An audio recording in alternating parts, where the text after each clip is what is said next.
Law 31. Control the options. Get others to play with the cards you deal. Judgment. The best deceptions are the ones that seem to give the other person a choice. Your victims feel they are in control, but are actually your puppets. Give people options that come out in your favor, whichever one they choose. Force them to make choices between the lesser of two evils, both of which serve your purpose. Put them on the horns of a dilemma. They are gored wherever they turn. Observance of the law. From early in his reign, Ivan IV, later known as Ivan the Terrible, had to confront an unpleasant reality. The country desperately needed reform, but he lacked the power to push it through. The greatest limit to his authority came from the boyars, the Russian princely class that dominated the country and terrorized the peasantry. In 1553, at the age of 23, Ivan fell ill.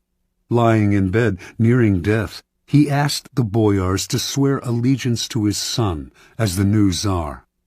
Some hesitated, some even refused. Then and there, Ivan saw he had no power over the boyars. He recovered from his illness, but he never forgot the lesson.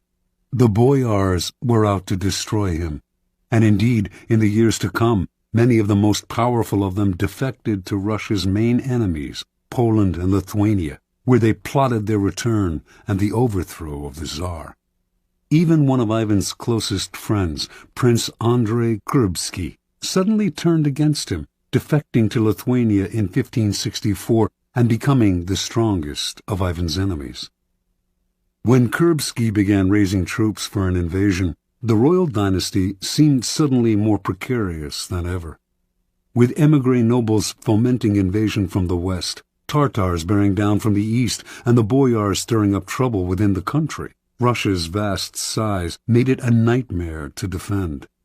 In whatever direction Ivan struck, he would leave himself vulnerable on the other side.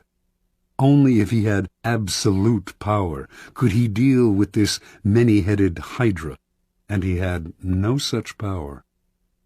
Ivan brooded until the morning of December 3rd, 1564, when the citizens of Moscow awoke to a strange sight. Hundreds of sleds filled the square before the Kremlin, loaded with the Tsar's treasures and with provisions for the entire court. They watched in disbelief as the Tsar and his court boarded the sleds and left town. Without explaining why, he established himself in a village south of Moscow. For an entire month, a kind of terror gripped the capital, for the Muscovites feared that Ivan had abandoned them to the bloodthirsty boyars. Shops closed up, and riotous mobs gathered daily. Finally, on January 3rd of 1565, a letter arrived from the Tsar, explaining that he could no longer bear the boyars' betrayals and had decided to abdicate once and for all. Read aloud in public, the letter had a startling effect. Merchants and commoners blamed the boyars for Ivan's decision and took to the streets, terrifying the nobility with their fury.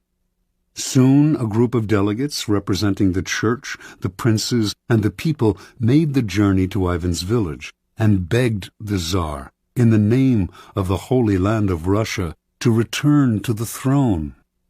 Ivan listened, but would not change his mind. After days of hearing their pleas, however, he offered his subjects a choice.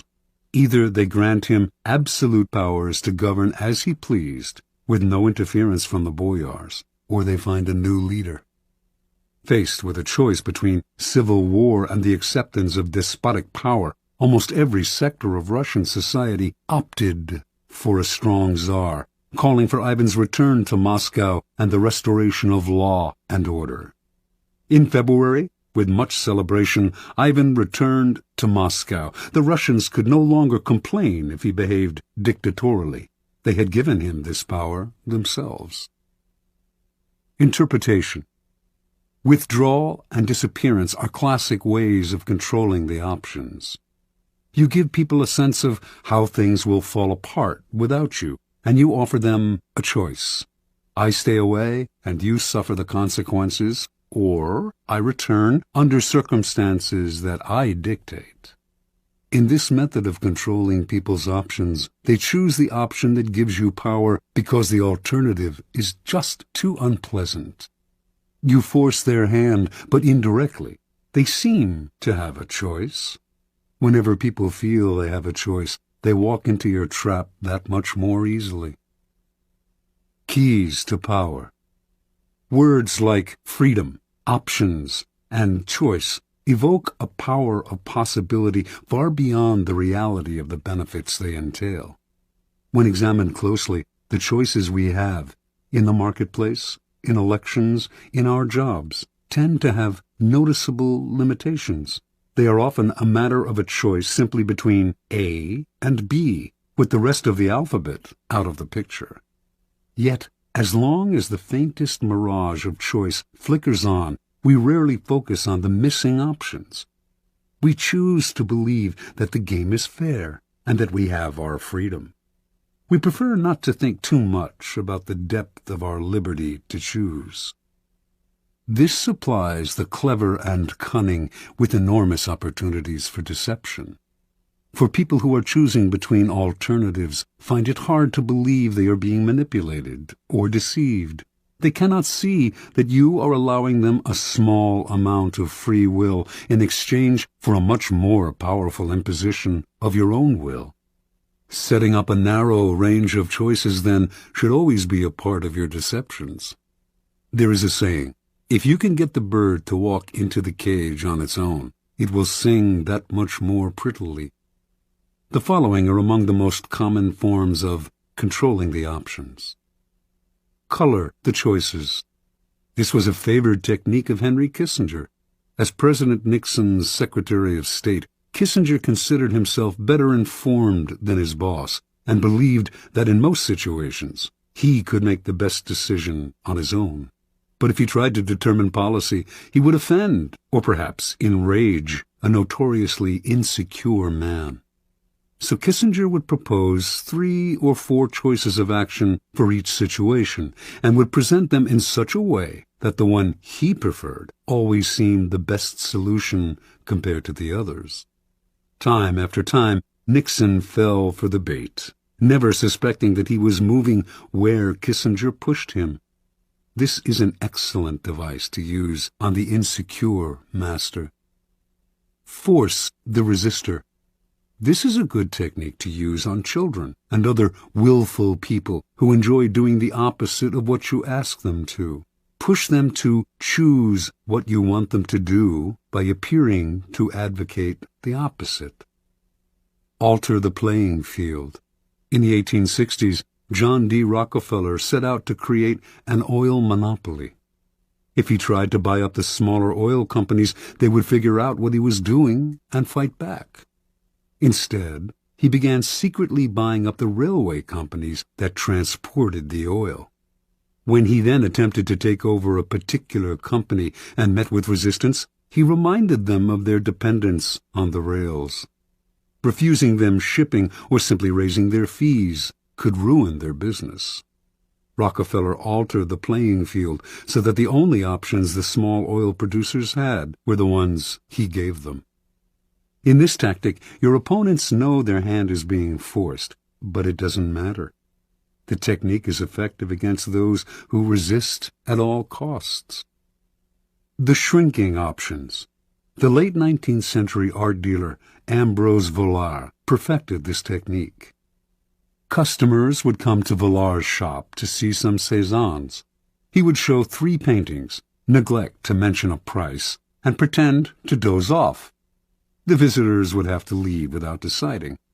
They would usually come back the next day to see the paintings again, but this time Vollard would pull out less interesting works, pretending he thought they were the same ones.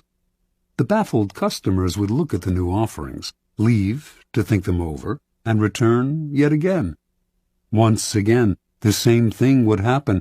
Vollard would show paintings of lesser quality still.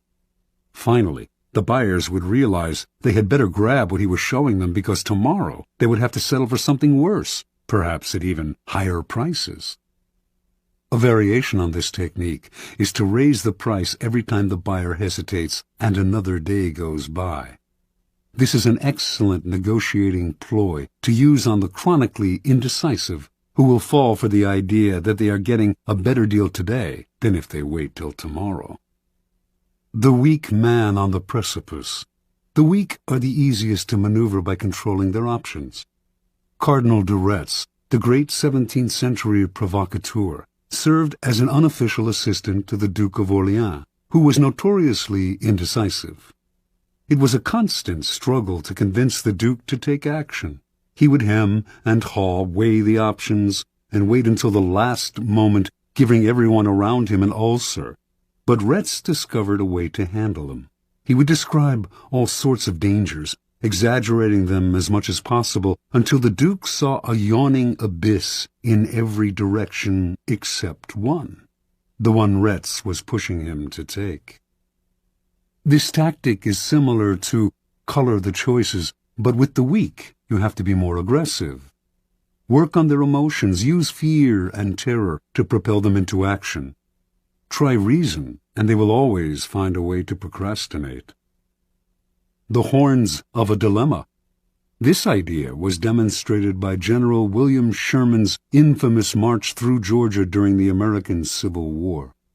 Although the Confederates knew what direction Sherman was heading in, they never knew if he would attack from the left or the right, for he divided his army into two wings, and if the rebels retreated from one wing, they found themselves facing the other. This is a classic trial lawyer's technique. The lawyer leads the witness to decide between two possible explanations of an event, both of which poke a hole in their story.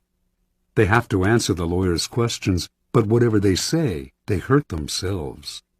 The key to this move is to strike quickly, deny the victim the time to think of an escape.